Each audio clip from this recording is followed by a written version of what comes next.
Hola, ¿qué tal?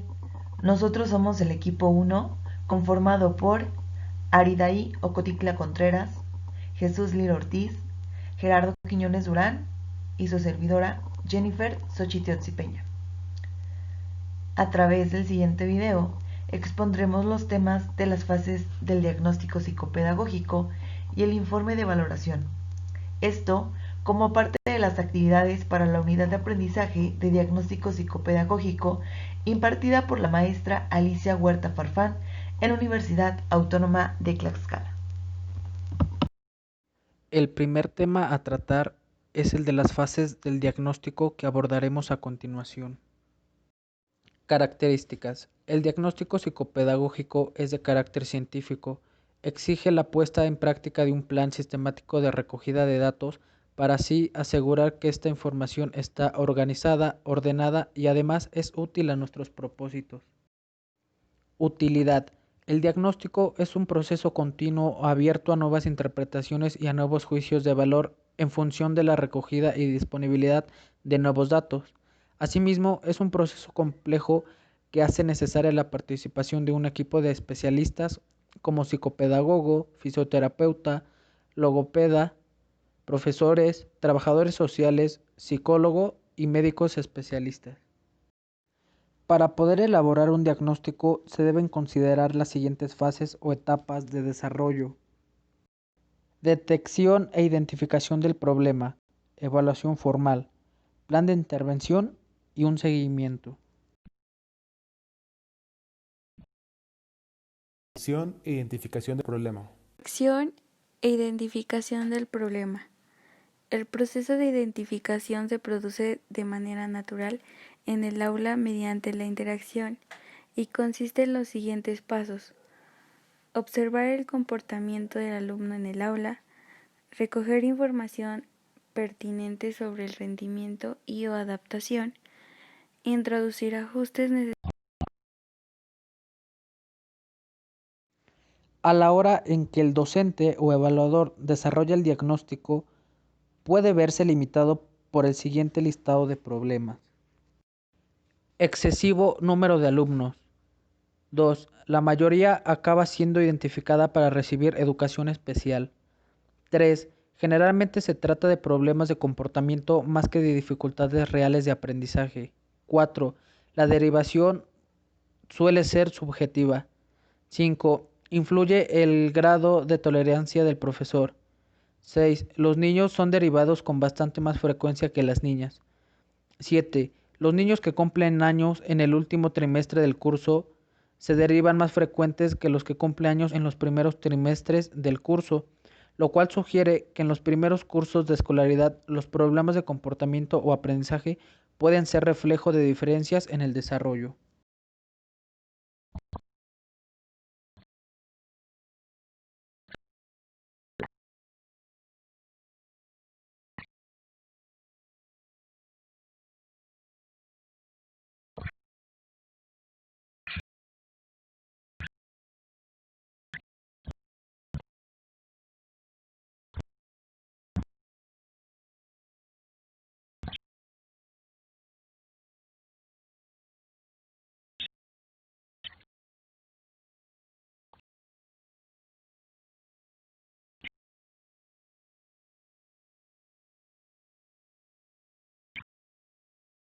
Psicopedagógico del centro. La prederivación nos ayuda a prevenir, identificar erróneamente alumnos con necesidades educativas especiales, diagnóstico prematuro y erróneo, y realizar evaluaciones formales que a veces son innecesarias.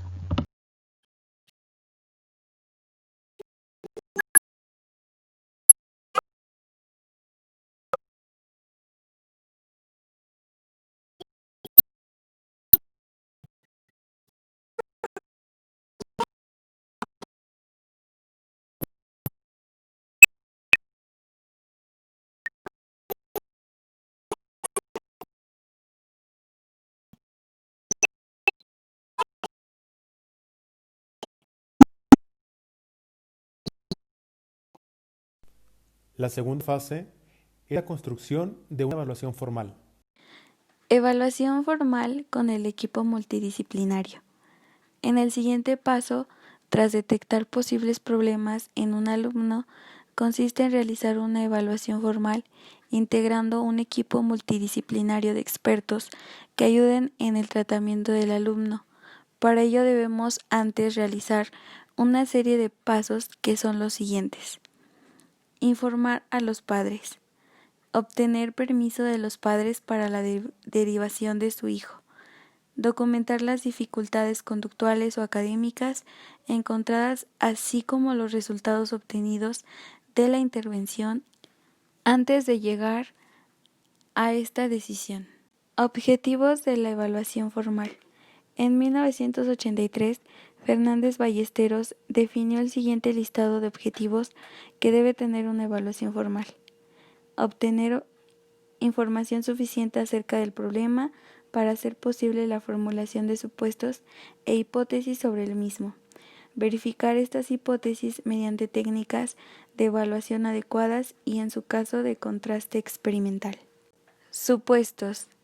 En la elaboración de la evaluación formal, el especialista debe generar una lista de supuestos que expliquen el problema y ayuden a encontrarle solución a la problemática que tenga el alumno. Estas pueden enunciarse en forma de preguntas o como aseveraciones. Son soluciones tentativas al problema de investigación. La validez se comprueba mediante información empírica.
La fase número 3 es construir un plan de intervención. El tercer paso en el desarrollo del diagnóstico es establecer un plan de intervención si es que se considera necesario que el alumno reciba servicios especiales para su desarrollo. Este culmina con una adaptación curricular individualizada o, si es el caso muy grave, con un programa de diversificación curricular para atender de manera adecuada la educación de todos los alumnos. La adaptación curricular individualizada, o también llamada ACI, es un acuerdo o contrato que se forma entre la escuela y los padres. En él, Reconocen las necesidades educativas del alumno y los servicios que va a necesitar. Las A6 se elaboran por los profesores que el alumno tiene en colaboración con especialistas que van a realizar la evaluación. Las ACIs deben incluir por lo menos los siguientes componentes para su realización: el nivel de competencia actual del alumno, objetivos del curso, objetivos a corto plazo, servicios que el alumno necesita y listado de personas responsables, tiempo y materias en que el alumno se integrará en el aula ordinaria y, por último, plan para evaluar los objetivos al menos anualmente. la cuarta y última fase es el seguimiento. El seguimiento es el último proceso del diagnóstico y este nos sirve para evaluar la pertinencia de la intervención que hemos hecho, así como para dar seguimiento y saber si han logrado o no los objetivos previamente planteados. Implica realizar de nuevo una evaluación completa tras un periodo de tiempo desde que se puso en marcha la intervención. Fases del seguimiento. Fernández Ballesteros y Corrobles mencionan que las etapas a seguir para dar un correcto seguimiento son las siguientes: establecer un nuevo contacto con el alumno, realizar de nuevo una evaluación de conductas implicadas en el problema usando los mismos procedimientos antes y después de la intervención, analizar los datos obtenidos, estableciendo comparaciones. En el supuesto que los resultados sean mejorables, se avalarán las hipótesis; de lo contrario, es necesario formular nuevos supuestos. El periodo de seguimiento puede ser más o menos dejar como estaba y puede implicar una o más evaluaciones. Una vez terminado el diagnóstico y realizado el plan de acción, se procede a realizar un informe de valoración. El informe de valoración es un proceso mediante el que observamos y dejamos testigos sobre los resultados del diagnóstico. Consiste en la comunicación oral o escrita de los resultados obtenidos tras la puesta en marcha de la evaluación planificada, de acuerdo a los objetivos establecidos.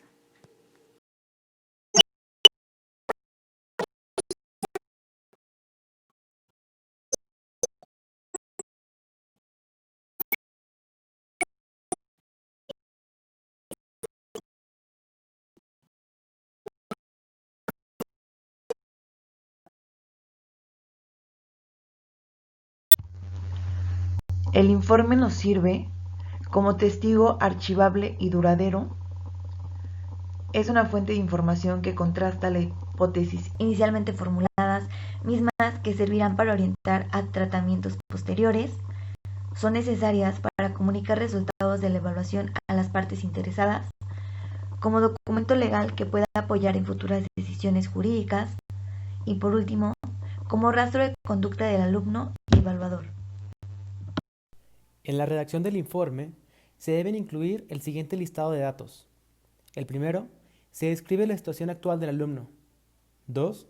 Contiene datos precisos sobre el alumno y el diagnóstico del mismo. 3. Actividades de intervención educativa o guía para futuros diagnósticos.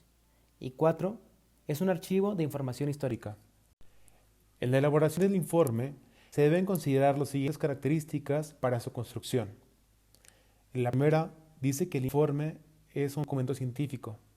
La segunda, se debe considerar el informe como un vehículo de comunicación. Y la tercera, debemos considerar cuál será la utilidad del informe. En su redacción, el informe deberá incluir el siguiente listado de apartados: identificación del orientador, objetivos de la evaluación, identificación del sujeto evaluado y del remitente en su caso, técnicas e instrumentos aplicados, procedimiento seguido, resultados obtenidos, conclusiones y recomendaciones.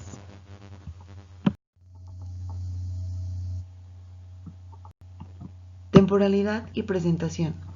La temporalidad se va a determinar a partir de las técnicas aplicadas y el tiempo estipulado de las recomendaciones generadas. Después, cada inicio del ciclo escolar se actualizan los datos del alumno. Por último, la presentación será de manera clara y precisa. En el proceso de generar un diagnóstico psicopedagógico que ayude a identificar y solventar problemas en el aprendizaje, conducta o desarrollo de los alumnos, se debe considerar una serie estructurada de pasos previamente establecidos. Esta estará contextualizada en las necesidades de cada uno y contará con la ayuda de expertos en la materia. Una vez que se identifiquen problemas, se necesitará establecer un plan de acción, igual considerando ciertos aspectos fundamentales para que se lleve a cabo de la mejor manera. Cuando transcurra el periodo de tiempo que establezcamos, es necesario entonces hacer un análisis de permanencia para saber si nuestra intervención está siendo útil, y al final debemos realizar un informe que ayude a asentar los resultados y nos sirva en un futuro para atender a otros alumnos en la misma situación.